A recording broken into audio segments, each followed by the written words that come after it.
Töökeskkonna riskianalüüs. Kuidas seda hästi teha? Selline küsimus. Esiteks, valige hea metoodika.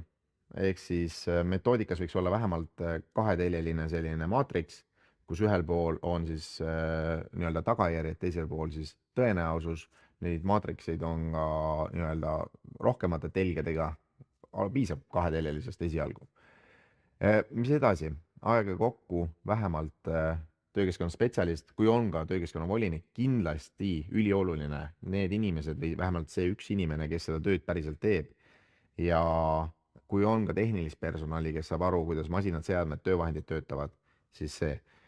Minge kohale, töökohale, vaadake, rääkige, hiljem minge vaiksesse kohta, võtke ette mingisugune kontrollnimekiri, käige samm-sammult see kontrollnimekiri läbi, et midagi kahe silma vahele ei jääks. Pange kirja, mis on hetkeseis, hinnake ära, kas see on tagajärg on ka kerge, keskmine, raske, on see tõenäosus madal, keskmine, kõrge ja te saate riskimaatriksisse vastava tulemuse. Kui see tulemus on ebamõistlikult kõrge riskiga, siis koostage sellele kohe ka tegevuskava. Leppige kokku, kui on vaja ressursse mujalt, minge küsige sealt, kust ressursse saab. Lisaks vaatlusele ma soovitan kasutada töökohal ka intervjuud ja kui on mingisuguseid õnnetusi või mingisuguseid mingi napikaid olnud, siis võtke ka need toimikutest välja, vaadake üle, mis juhtunud on.